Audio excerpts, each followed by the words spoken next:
8:57 en el gobierno de la mañana, donde todo comienza, prosigue y nunca termina.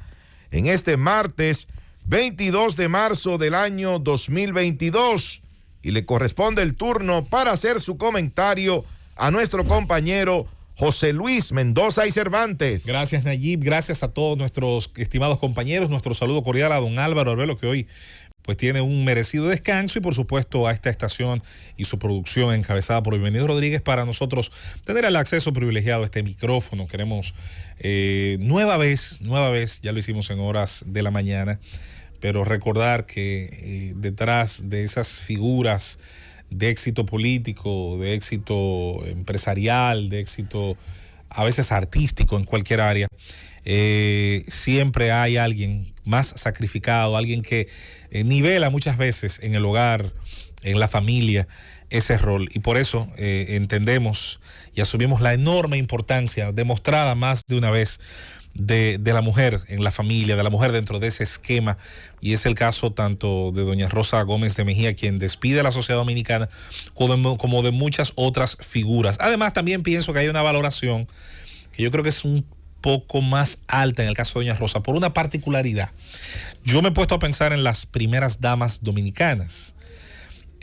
Por cierto, por diferentes azares del destino, este país pasó entre el año 66 y el año 2000, tuvo primeras damas, vamos a decir, como esposas de presidentes, como cónyuges de presidentes electos, solo 8 años, los años del gobierno de Guzmán, de don Antonio, los años del gobierno de Salvador Blanco y el pequeño interinato de Jacobo Masluta, pero los años del doctor Joaquín Balaguer, eso lo asumía una de sus hermanas, y estuvo los 4 años del presidente Fernández, que en su primera presidencia era un hombre divorciado. Creo que el pueblo en algún momento como que se desacostumbró un poco a esa figura. Pero ¿qué resulta? La figura de la primera dama ha tenido, y eso va a parecer raro a la generación actual, ha sido ejercida la mayoría de las veces del 62 para acá por mujeres que decidieron tener un bajo perfil en términos políticos. Doña Carmen Quidielo nunca, ni siquiera le gustaba. Incluso una vez mencionó unas palabras históricas que están por ahí. Por cierto, aprovechando la presencia de Susana Gotro de Win, que nos acompaña, una vez dijo que si había una primera dama, había una última, y que ella no se creía superior ni siquiera a la mujer que lavaba en el río. Están por ahí esas palabras de doña Carmen, una mujer poco dada a los excesos del ritual del poder. Y en el caso de doña Rosa, yo creo que se inscribía dentro de esa escuela, dentro de ese criterio, quizás un poco más, como también doña René, de quizás tener un bajo perfil. No tiene nada de malo que otras hayan decidido de una manera más decidida, de una manera más fuerte, también en base a su personalidad, ¿por qué no?, tener una actividad más permanente. Eso pasa en todos los países del mundo. No fue igual Nancy Reagan, por ejemplo, no fue igual Hillary, que desarrolló carrera política, que la esposa, por ejemplo, de George W. Bush, que sin embargo tuvo un paso por esa condición de primera dama muchísimo más disimulada. Pero bueno, quería hoy referirme a un tema, no podía dejar pasar porque los días van diluyendo las noticias. Un conflicto que quizás para muchos no tiene importancia, para mí tiene mucha, y que está ocurriendo una vez más con el tema de la cultura, de la política cultural del país. Si bien las redes sociales no son la nación dominicana, expresan una gran parte de lo que ésta piensa y proyectan, a veces de manera vehemente, a veces de manera ácida, pero sí proyectan gran parte de lo que en la opinión pública ocurre. Y volvemos una vez más a tener un dilema que, como siempre, se intenta solucionar o discutir desde los extremos, o manía nuestra, con respecto al tema de cómo enfocar nuestra cultura y una parte importante de ella. Y ahí viene el famoso dilema de lo que muchos han convenido en llamar la afrodominicanidad. Pudiéramos comenzar debatiendo nosotros mismos sobre la idea de la dominicanidad. ¿Qué es la dominicanidad? ¿Qué significa para nosotros la cultura dominicana? Una persona que tiendo a seguir mucho, a leer mucho en las redes, Mauricio Schwartz, periodista mexicano, fotógrafo y divulgador de ciencias y de aspectos culturales, dice que la cultura es todo lo que no es natural, es todo aquello que se va generando desde una artificialidad, una cosmovisión, unas creencias, y que se va quedando dentro de lo que los pueblos repiten, dentro de esas rutinas que tienen nuestras naciones. En el caso nuestro, La dominicanidad está compuesta de muchas cosas. Somos un país que aparece dentro de la historiografía occidental a partir del 5 de diciembre de 1492, cuando a la parte norte de nuestra isla llegan las carabelas de Cristóbal Colón. A partir de ahí surge un proceso histórico que ya antes tenía un desarrollo, y era la llegada de los pueblos arahuacos, los pueblos taínos. Cuando llega el descubrimiento ya se estaba dando un proceso, estaban llegando los indios caribes, existían los iguayos, que aparentemente eran un mestizaje de ambos pueblos. Por eso se decía que los indios de la región de Samaná dominaban el arco y la flecha, el resto no. Por eso encontró esa resistencia en el Golfo de las Flechas Colón, que no encontró en otros lugares. Es decir, lo que antes de 1492 estaba pasando en Quisqueya, en Babeque, en Haití, como le llamaran los indígenas, ya estaba teniendo sus propios procesos históricos, aunque los mismos no necesariamente llegaran a nuestra actualidad con la transcripción escrita, con la cultura escrita que tiene la cultura europea. La situación que todos conocemos y que recibimos en nuestra instrucción primaria y secundaria de la disminución del número de taínos y de los trabajos, de las encomiendas crueles de trabajo duro, redujeron a la población nativa muy rápido. Se dice que para mediados del siglo XVI ya apenas quedaban pues unos pocos aborígenes en la zona de Vallaguana, en la zona de Boyá, en esa zona que fueron los últimos refugios de esa población nativa. Y para sustituir en el modelo de la encomienda, en ese modelo casi feudalista, esa mano de obra rea, esclava, entonces se trajeron al Nuevo Mundo los esclavos africanos. Con la llegada de los esclavos africanos aparece dentro de nuestra historia entonces la huella africana. Tuvimos, como muchas otras cosas, la primacía en muchos aspectos. El primer cabildo, la primera universidad, las primeras casas reales. La catedral. Pero también tuvimos la primacía en las primeras rebeliones de esclavos. Uno de los pocos homenajes materiales a esa primacía es la estatua en el Museo del Hombre Dominicano de Sebastián Lemba. La primera misa por ejemplo, del Nuevo Mundo, por también, ejemplo, que fue ahí en esa capilla que está del otro lado ahí, de la ría de en los Amas. Molinos Dominicanos. Exactamente. Salimos adelante. En todo lo bueno y en lo malo. Pero parece ser que algunos que salieron atrás corrían mejor. Eso es verdad, porque la metrópoli Sí. luego se concentró en las grandes colonias. Para ti tiene que ver mucho el hecho de quién nos haya colonizado. No, yo no creo en ese determinismo histórico. Países que el Reino Unido colonizó hoy están en un atraso atroz. Países que Francia colonizó están hoy en un atraso también Así atroz. es. Lo que sí, y eso, tu pregunta es más interesante de lo que pudiera alguien entender. Lo que sí cambió el modelo colonial de los países que están hoy en el primer mundo, no lo olvidemos, fue la llegada, en el caso de Estados Unidos y Canadá, y más adelante Australia, Nueva Zelanda y otras naciones, fue de personas que llegaban allí huyendo de la persecución religiosa, a diferencia del modelo español donde llegaba el hombre solo, que coyuntaba con las indígenas y que desde ese momento inicia un proceso de superioridad, podría decirse incluso machista, ¿por qué no? Y donde comenzaba un proceso que afectó la propia vida colonial.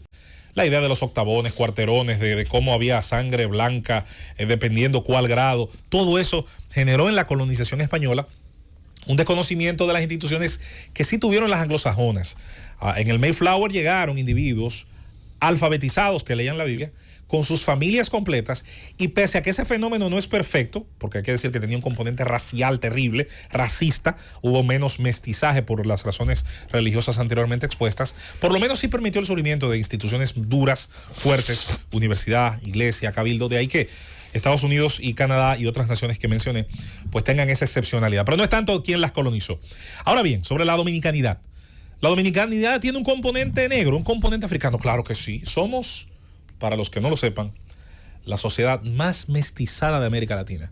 Ni Brasil, ni Cuba, ni Puerto Rico, ni ninguna de las Antillas Menores, ni Trinidad ni Tobago, tiene el grado de mestizaje en el crisol de razas que nosotros tenemos.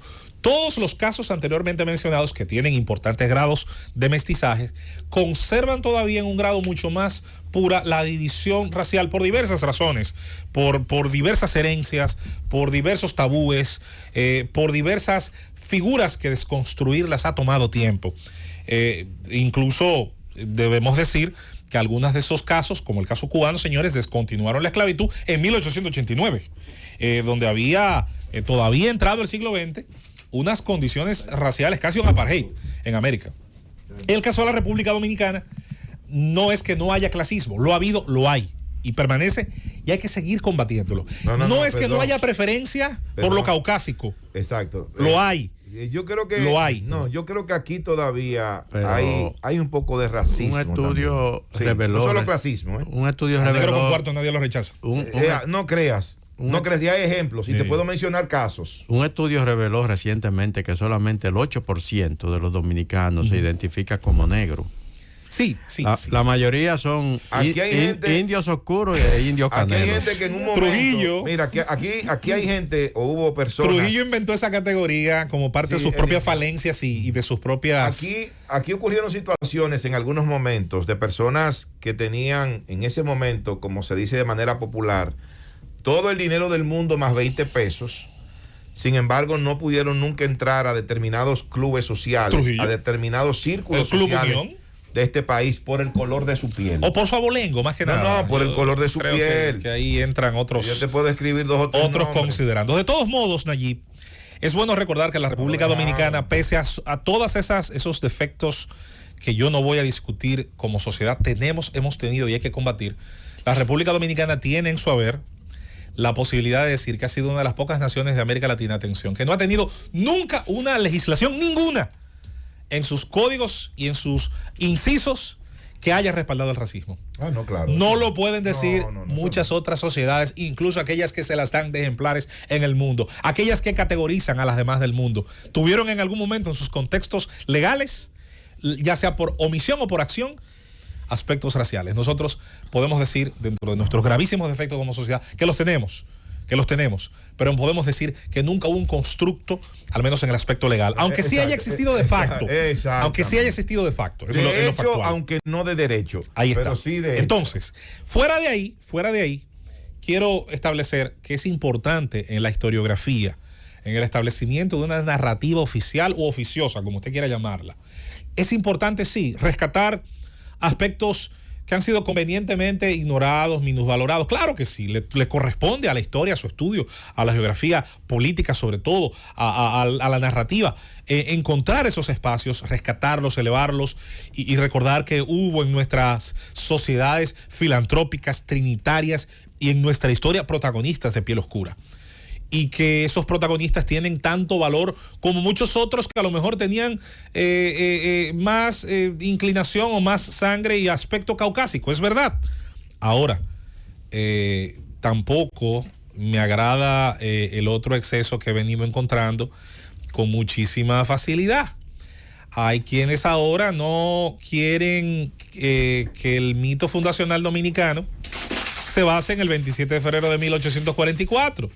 Hay una preferencia por el 16 de agosto de 1863, basándose en que es contra el español, contra la metrópoli imperial, que realmente nos independizamos, porque a Haití no se le puede tocar ni con el pétalo de una rosa, ni siquiera en la lectura de su historia. Juégatela. Y hay una corriente, y la señaló Moya Pons, el historiador Fran Moya Pons, que yo suscribo su criterio. Hay una corriente historiográfica en estos días está muy de moda la teoría crítica racial en Estados Unidos, y desde ahí está salpicando a otras escuelas que ahora han comenzado en países como el nuestro a reclamar como si hubiésemos vivido los mismos procesos que Estados Unidos, que eso es falso, como si hubiésemos vivido una situación similar a la negación de derechos civiles que vivió esa nación hasta los años 60, como si hubiésemos vivido una guerra civil para nosotros implantar la liberación de los esclavos, que no es el caso de la República Dominicana. ¿A quién te refieres? Un montón de profesores. Cuando hablas de esas personas que quieren decir que la independencia de la República Dominicana se produjo a partir de 1863. Mira, y no el 27 de febrero de 1844. Yo respeto al que le quiera dar a cualquiera de las independencias, así sea la de Núñez de Cáceres, la importancia máxima. Yo no tengo problema con eso. Además, si usted quiere contar a palo hincado, cuéntelo. Ahora, a mí lo que me preocupa es que se quiere instalar una narrativa de división racial donde no la hay. A mí lo que me preocupa es que se quiere instalar un discurso entre victimismos y reparaciones históricas en una sociedad que tiene todavía muchos aspectos que puede mejorar en ese sentido. No tengo ninguna duda. que tiene todavía algún tipo es todavía reacio al pelo rizo, a la idea de pelo bueno, pelo malo, a la idea de blanquear la raza, sí, lo que usted quiera. Creo que en eso estamos de acuerdo. Pero predicar ahora la división entre dominicanos, pretender crear, como se crearon en otras naciones, y verbigracia el caso estadounidense, narrativas que no hacen sino enfrentarnos más, dividirnos más, para que puedan medrar precisamente quienes han encontrado combustible político en esos combates estériles y en esas revoluciones de laboratorio, porque son revoluciones de laboratorio. Yo espero que en la República Dominicana no encuentren terreno fértil. Este es el país de Luperón, pero también el de Duarte. Este es el país donde, además de las primeras rebeliones de criollos, donde también Sebastián Lemba se rebeló y donde donde también se rebeló Enriquillo. Y donde nuestro idioma, nuestra cultura evoca precisamente las tres grandes influencias, porque entre la güira, la tambora, que es de África, el acordeón europeo, nosotros hemos sabido cantar nuestras penas y nuestras glorias. Así las cosas, la sociedad dominicana dista de ser perfecta. Pero si un problema no tiene es de supremacismo, al menos el racial no, sí puede estar en otros ámbitos.